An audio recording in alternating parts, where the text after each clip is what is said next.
It was the era of Antonio Aguilar. Well, no. Did he ever hire you guys? No. Many times. Did you ever take part in a movie? It's just that I don't remember. From La Lazana and El Rosillo? From La Lazana and El Rosillo. Very tough, very strong people. No, he was a gunman. So, well, they would just not pay us. What could we do to them? At 3 pesos. At 3 pesos an hour? At 3 pesos an hour. And they thought it was expensive. What did they travel in? On donkeys.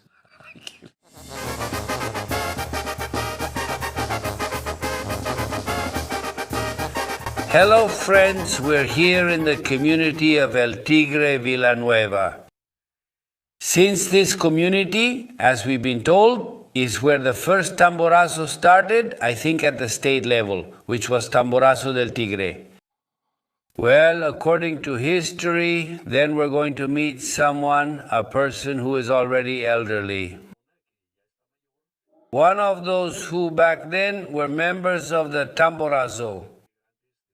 Thank you to the family for letting us in. Come on, let's see who we can talk to. And now we're going to say hello to these folks. Good morning. Good morning, good morning. How are you all? How is the boss? He's barely hanging on. No, but he's here. And everything. All right. Thank God, yes. Thank you. What is your name? Gabriel Fernandez Vidales. Thank you. Gabriel Fernandez Vidales. In what year was Don Gabriel born? Well, not anymore. Thank you. In 1927? He was born in 1927. Where was Don Gabriel born? No, I was born here in El Tigre. I was born here, right here. And let me tell you, we came here because, well, for us, it's an honor to greet you. Because you were one of the pioneers of Tamborazo del Tigre. My dad was the best, and he's already come here many times.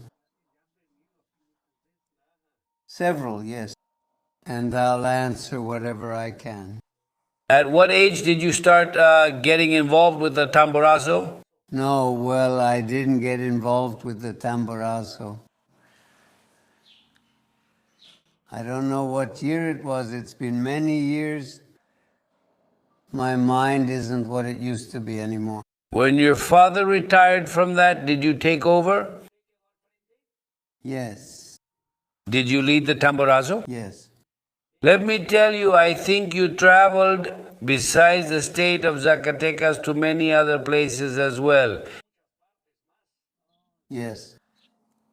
To Mexico City, I went there many times. The Lopez family from Zacatecas. Los Lopez de Zacatecas.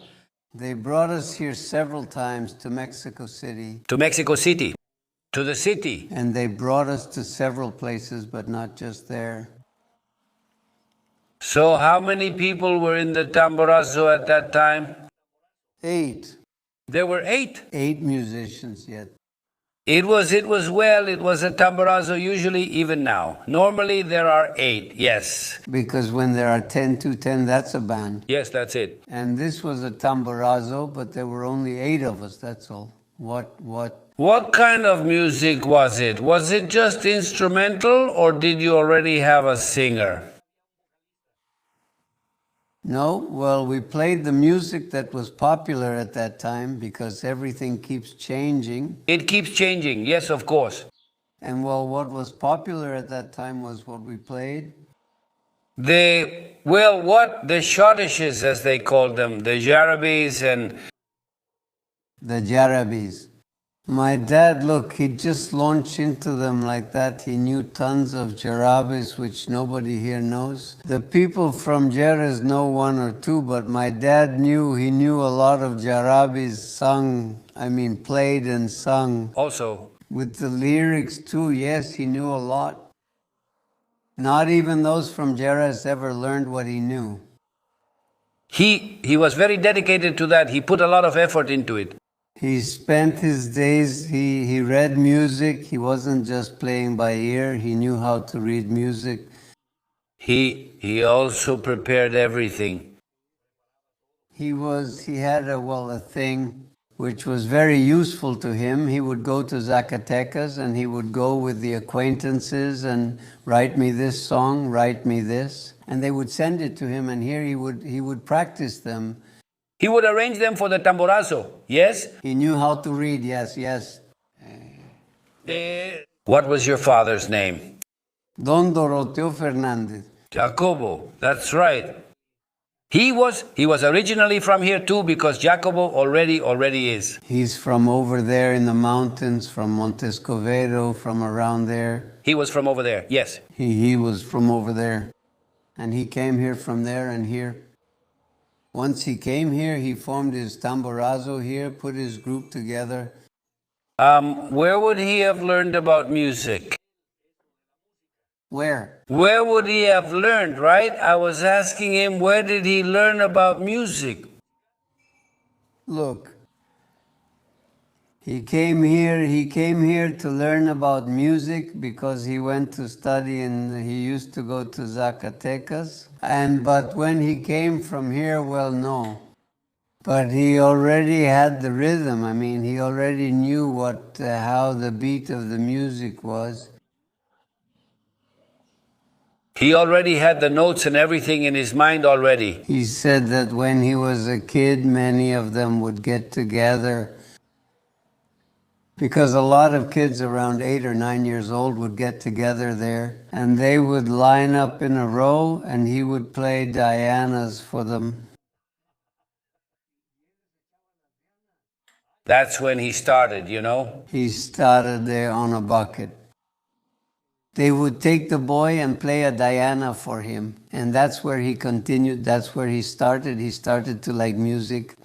And he continued, but he really went for it. He really knew how to read music. He studied. Well, let's say everything. He really put in a lot of effort and learned a lot. And like I said, he developed his music here, many. But when he came here from there to Quijon, he learned. But he was already his teacher. He was the one who taught you. There were many. Here the gentleman had his group of 8 or 9 musicians, and he taught them all, everyone, but most of them are gone now, most of them. But he taught many of them here, many of them.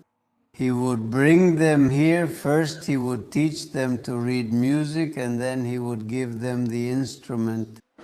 And then he would guide them, direct them until he sent them out to play. So, what would he say? You're good now? You're ready? And then we would go to the ranches and earn a few cents. And he was here for a long time. All that time he had many musicians here. They've all left now. Yes, well, that's the law of life, let's say. It's just something you go through here. His brothers were musicians too? My brothers, I have a brother who's a priest. I see. And he was a really good musician. Him? One of the good ones. Because back then in Jerez, even over there, he would have died, right? They called him El Vireondo. In Jerez, he was a trumpeter, very good, very good. And my dad took him to the Jerez Fair, and they competed. That's right. The good musician was my brother, because my brother turned out to be really good at playing the trumpet. And they brought them together, and he didn't know, he didn't realize. He only found out later that it was a competition there. But he was really good at playing it. Trumpet. How many siblings did you have? Well, just 4. Brothers? No, 2 men, dad, 2 men, and a woman. It was 2 men and a woman, 2 women. The 2 men are the ones who joined to the Tamborazo. At what age did you get married? At what age did you get married? At 21. I was already a musician and already working. No. I started when I was very young. My dad was determined to teach me since I was a little kid.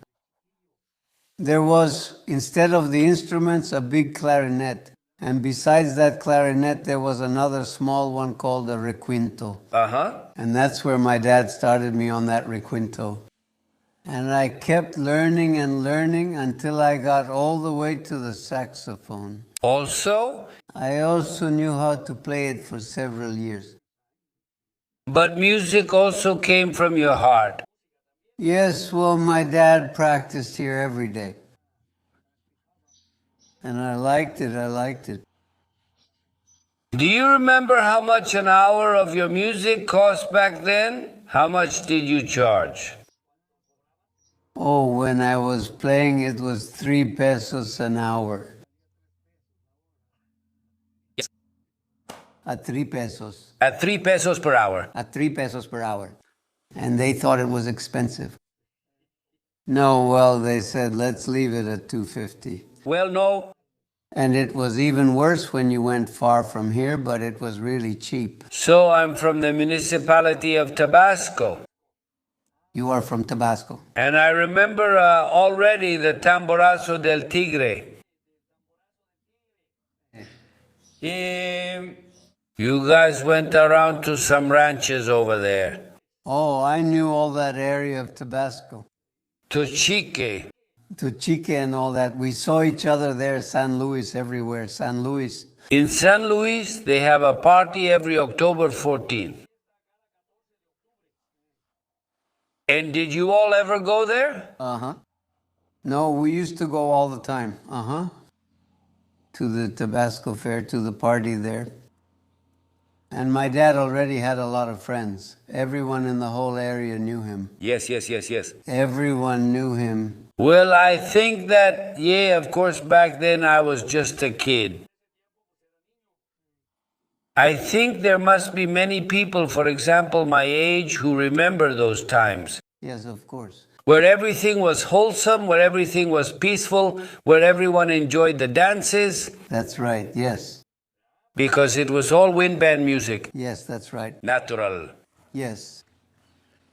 The dances with devices because there was no electric light. There was no light.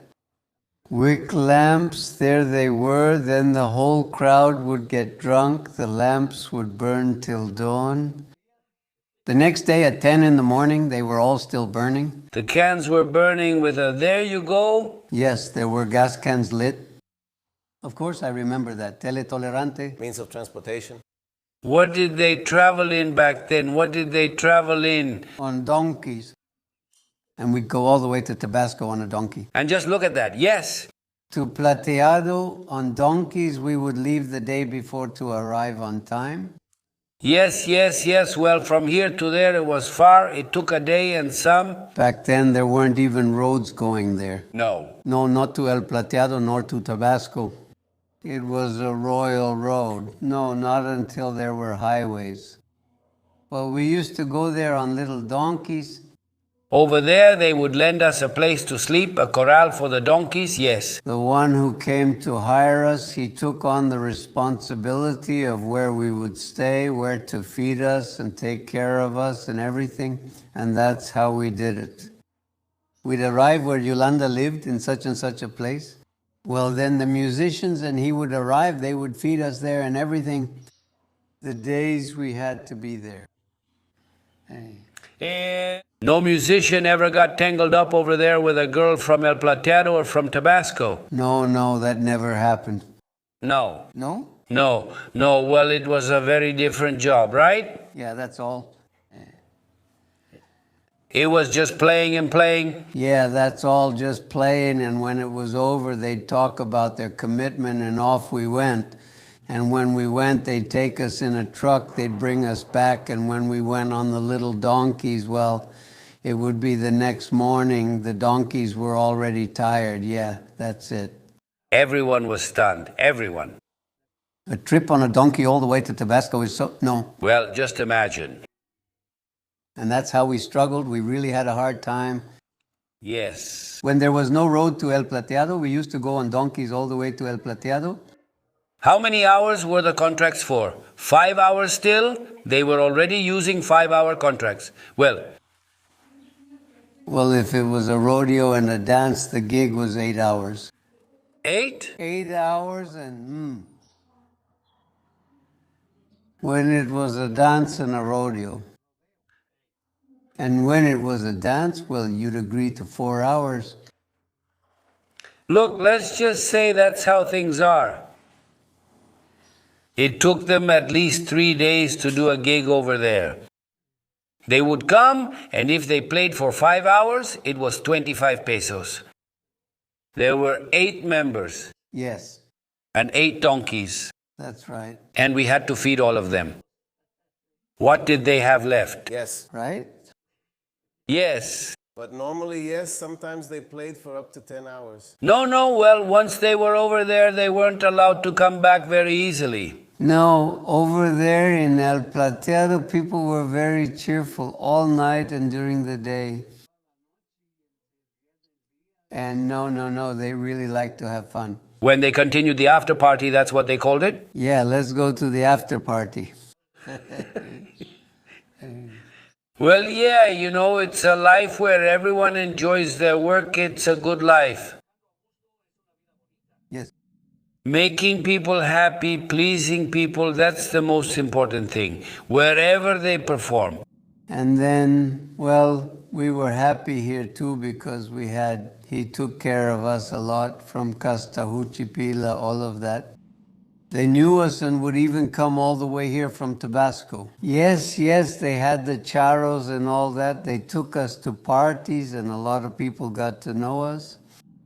What other Tamborazo bands were there in your time? What other ones? No? There was a little Tamborazo band here in Las Juntas, but there were only a few of them, 4 or 5, and no, we were 8 or 9. No, you were already established and a real band. But in Jerez, there were already some Tamborazo bands, right, Jerez? But yes, there were also Tamborazo bands, but small ones too. Yes, this was already like today's El Recodo. The era, yes. With 8, they already made a lot of noise. Yes, it was already a lot of noise. And then, well, how should I put it? Music that was formally studied, as you say, had to be on another level. And my dad, he knew how to read music and he dedicated himself every day to studying with sheet music. He was dedicated to music. Yes, he liked music a lot. None of that, not now, not tomorrow, or let's go do this instead. He was dedicated to music. To music. Well, then let me ask you, what have you passed on from your knowledge of music to your relatives, to your children? Well, they were all musicians. Also, Yes, also. They were all musicians. I was the youngest and we all became musicians. in your family, how many musicians are there? Of your children? Of your children? Well, it's not just 2, right? 3. 3. Well, He is 1 and 2 others who are in the United States. and also with a love of music. Also, we used to take the little one to the fair in Aguascalientes. And well, that fair lasts a long time. Very right? Well, like that, as a little kid, he would already go to earn a few pennies. Yo. And all of them, my children, they all became musicians, the 2 I have around. They have already formed, carrying on the legacy from the great-grandfather, from their father and grandfather and all that. That's right, yes, they have also continued with music. He already has his own band, he does. And the name lives on. well, he doesn't know how it is. The band from El Tigre lives on. It was the band from El Tigre because it was very famous here. Yes. In the United States, there are a lot of people who, well, knew them and still know them and still ask for them. The ones from El Tigre. In your time, it was the time of Antonio Aguilar. Well, no. Did he ever hire you guys? No? Many times. Antonio Aguilar took us along many times, right? Many times we went with him to parties. They would come for us all the time and take us. They participated. We played a lot for Antonio Aguilar, didn't we? On those occasions when you went, did you ever take part in a movie? Yes. The thing is, I don't remember. El alazán y el rosillo. That's right, el alazán y el rosillo. El alazán y el rosillo. Look, it's just that I'm already 100 years old. I forget things. No, let me tell you, what people lived through, the people you met also in your work. Well, they would start at 10 in the morning, so to speak, and finish at 1 in the morning the next day. How could anyone remember, right? Which instrument was your favorite? No, the saxophone. The saxophone. It's very good to play. Yes, I can imagine. I started on the clarinet. Huh? But no, later I picked up the saxophone. It's the one. I also knew how to play the trumpet. Yes, that too. I think the saxophone is really beautiful because when people know how to play it, the embellishments they make, wow. So then, your thing was the saxophone. That's what you played, the saxophone. And what I liked the most, what I enjoyed the most was the saxophone, and that's what I was best at. Because with the clarinet, I tried, but I didn't really learn much. And I also played the trumpet, but I didn't get any gigs, but I used to play it here at home. Back then, how much did the saxophone cost you? Do you remember? It's just that that saxophone was sent from the United States. That's right. Here to someone from Villanueva. And there he also gave it to me. They gave it to me cheap, you see, for 200 pesos. And they're very expensive. And there they had it just lying around, and that cost me 200 pesos. Did it work for you? It better be worth it. I still have it around. How many hours did you have to play to finish paying off the saxophone? No, well, a lot of luck, and I kept saving up. With every gig, I kept saving. But since they brought them from over there, they sold them cheap here. They charged us a lot for them, and here they were very expensive. And then, well, the hardest thing was the money. that's right, yes. Because we're talking about 5 pesos an hour to be split among 8 people. No, yeah, 3. Each one got nothing. When you went out, for example, to Tabasco, you'd work all week and earn very little, just a tiny bit. Everything was really cheap. Really? Yes. He still keeps his instrument. Still, Look how beautiful the instrument is. I was also in the Norteño band playing the saxophone. Really? Yes, I played for a long time. Who was it with? Who was it? What was the name of the Norteño group? Here from Villanueva, it was called Villanuevan. No, Villanuevense. Yes, but I played a lot there in Villanueva. You really embellished it nicely, I imagine. I embellished it nicely in the Norteño style. I kept busy. I was very busy. Really? I had a competition with a saxophonist from Jerez, a really good one. And they brought us together once here in Boca Rivera to compete. Ha. Yeah. And well, I worked a lot on the saxophone.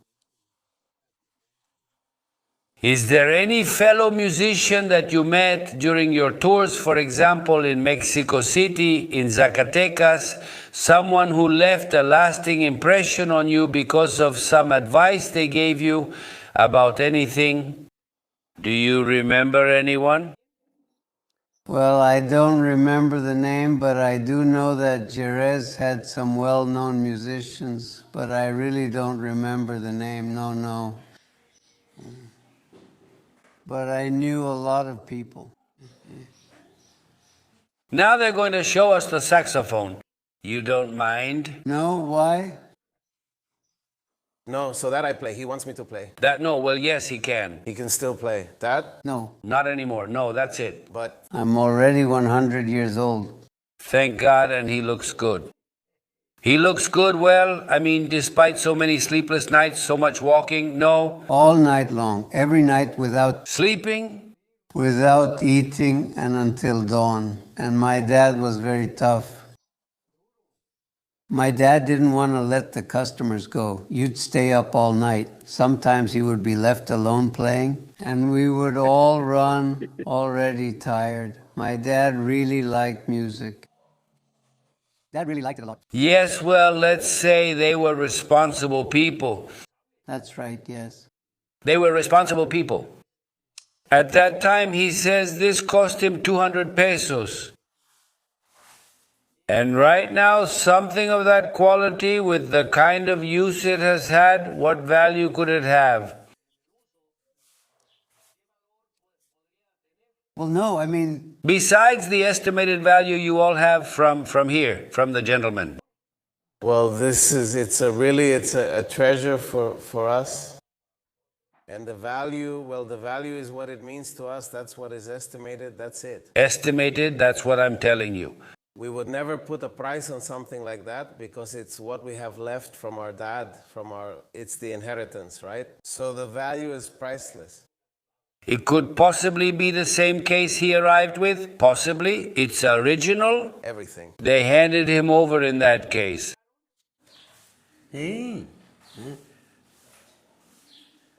It's original, right? Yes, it's the original case. Yes. Yes, it is. Yes, that one. That's it. Just look at that. It's a blessing to have the case. Because that case, where did it travel? Wrong. Hanging from a donkey. Hanging off one side of a donkey. That's why I'm telling you. As far as El Plateado is already in another municipality. Yes. And we used to go everywhere. And look at him. Never.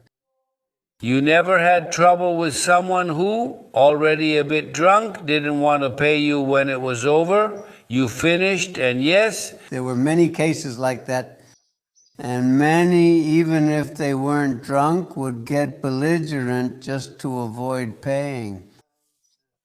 But when I was down here on this side, down below, there are some really tough, really hard people. No gunmen.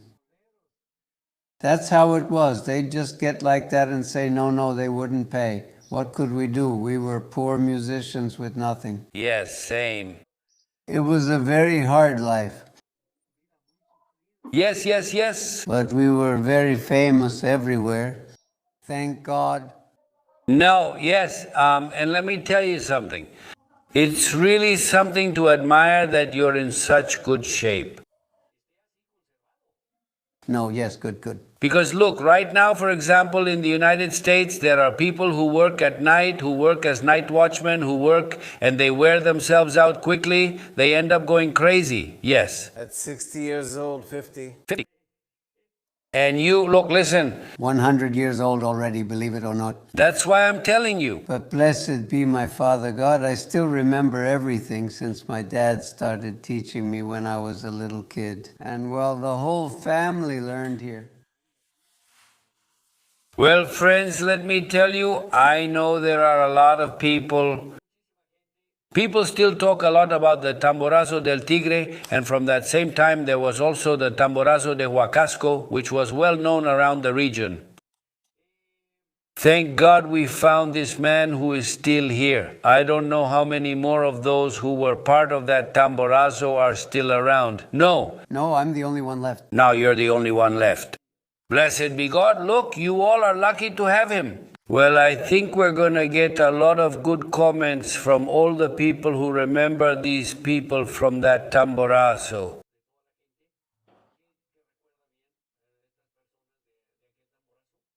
He's here in El Tigre, where he lived all his life, right? El Tigre. Here's his homeland, his father's too, just his grandfather. His grandfather came from, yes? From over there, Montescovedo. From Montescovedo.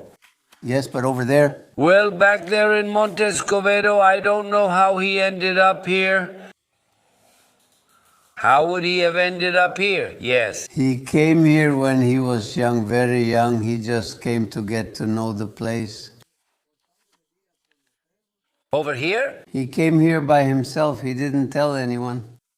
He came by himself and he was young.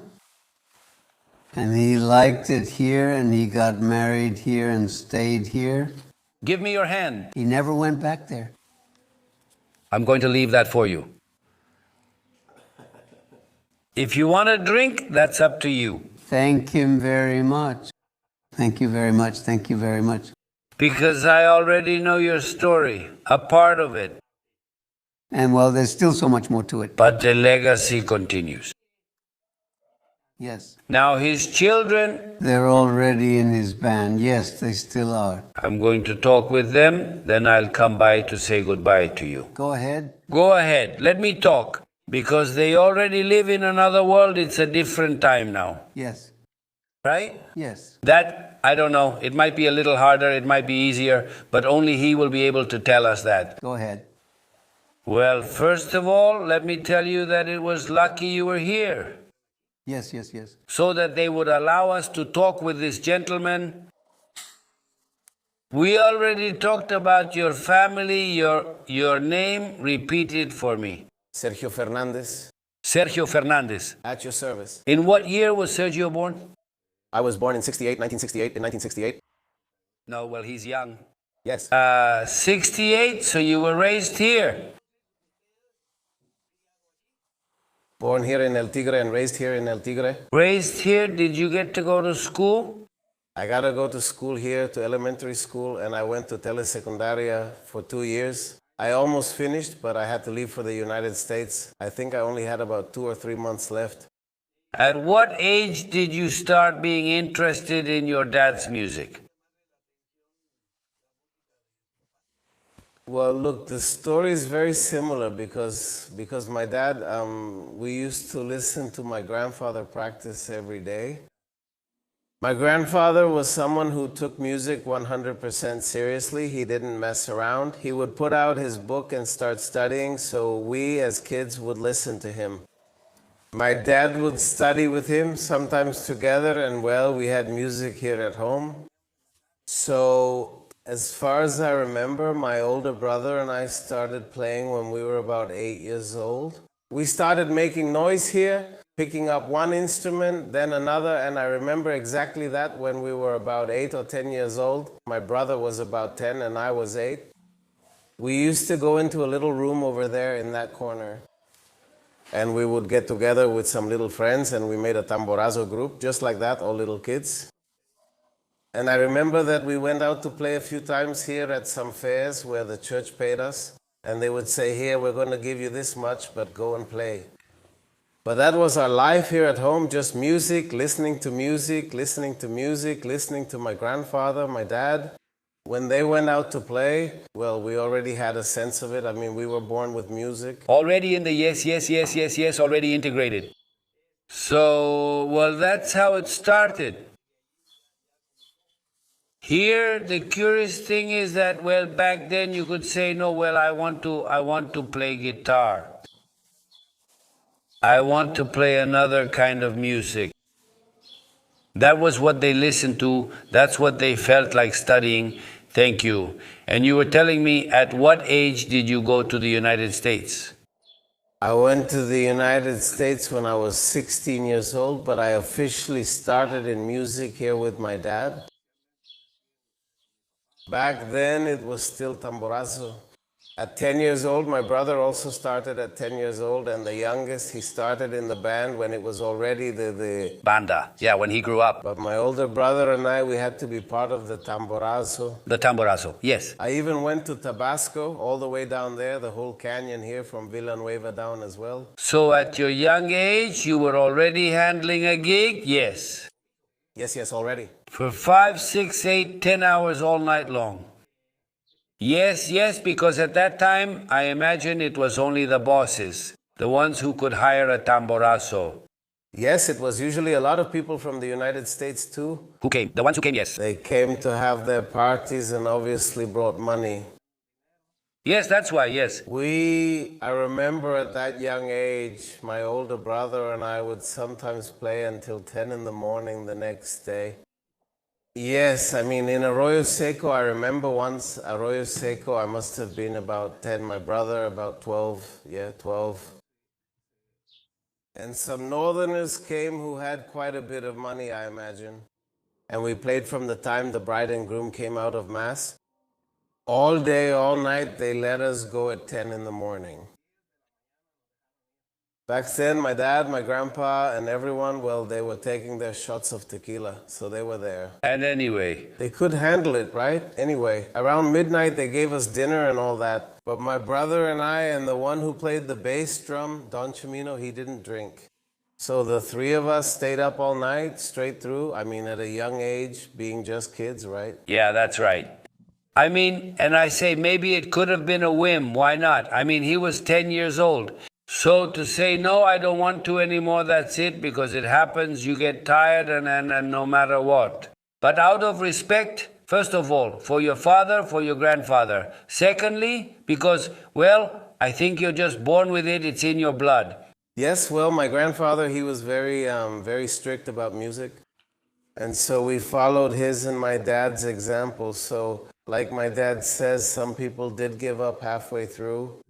They would say, no, I'm going to sleep now. But we, despite our young age, kept going because we had that example, that respect. So giving up, never. I mean, we kept going. And yes, like I said, you go through a lot, you suffer through it all, but also, well, it's music. We're doing what we love to do. And when you came back from all those engagements, when they would say to you, here you go, son, this is your share, how did that feel? Well, it was something because I'll be honest with you, here in a small town, there's no work for kids. We also worked in agriculture. We would go do it, but when we got paid, we'd say, bring on the next one. Yes.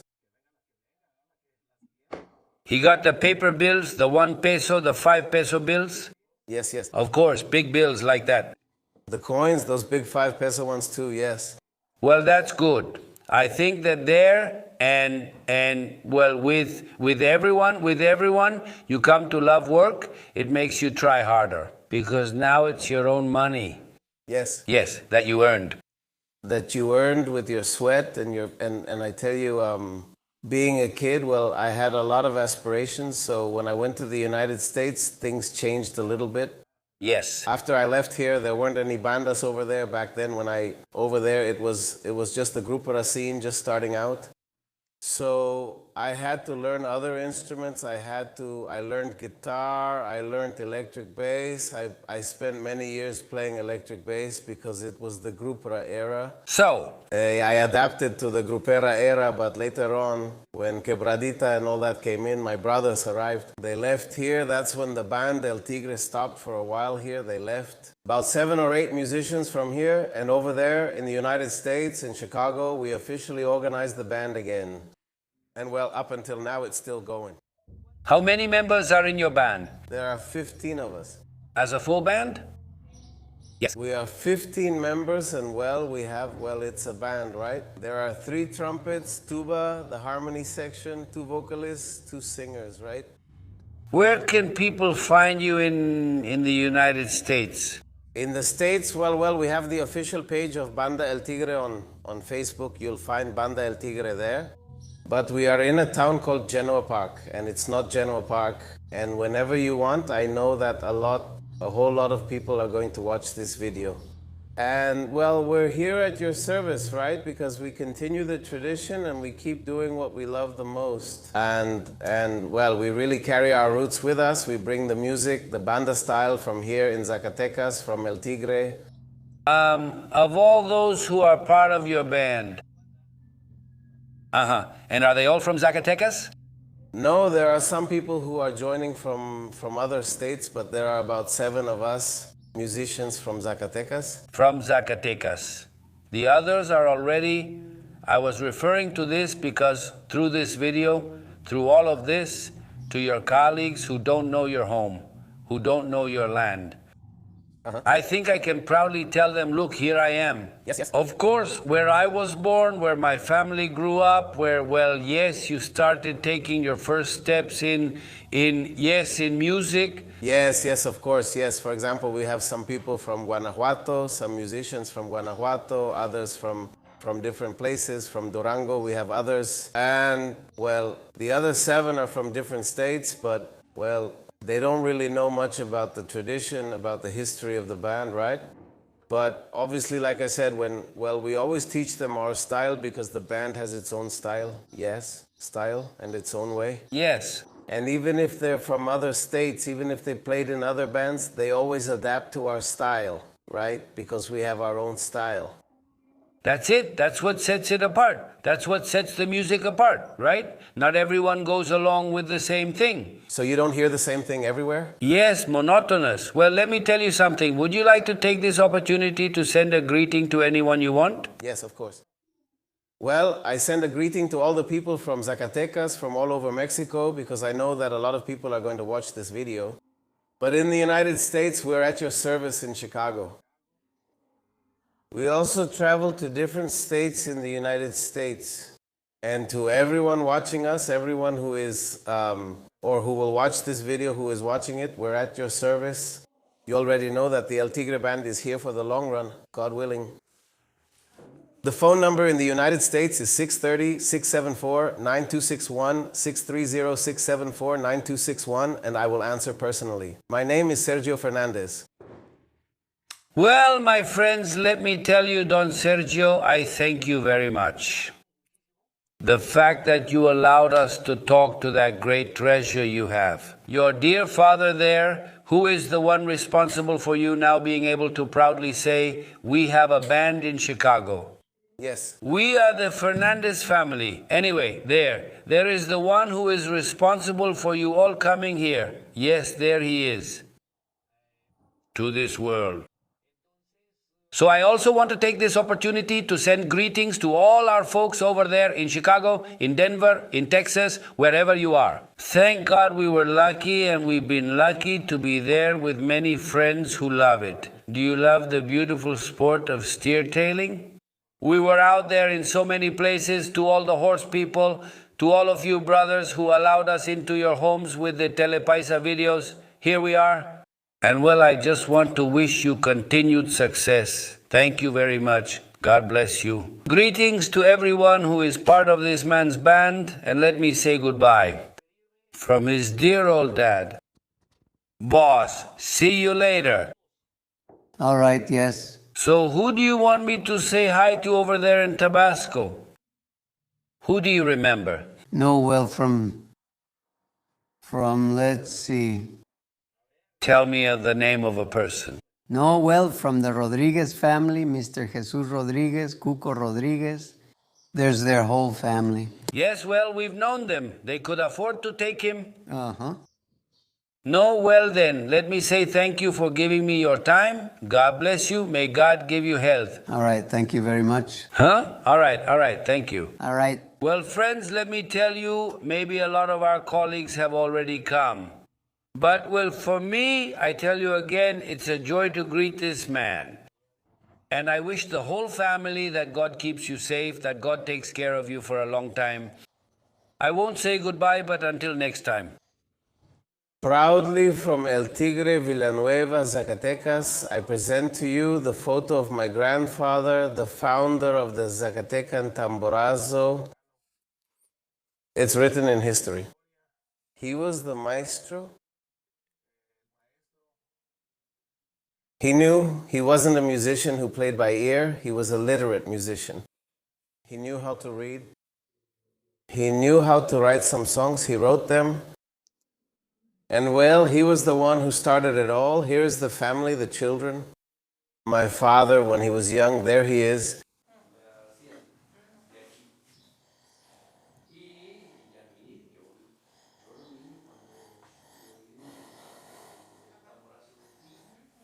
And here is my father's family, his children, my sisters. Thank you. There are the other 2 members. Yes, we'll show you right now. Yes?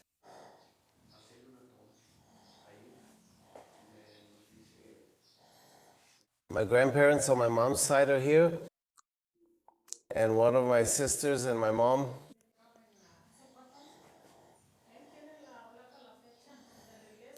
And well, there's my mom right next to them. She's resting in peace.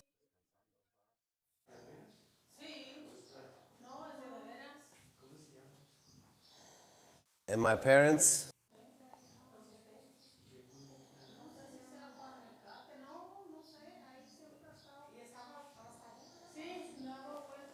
Yes, the family.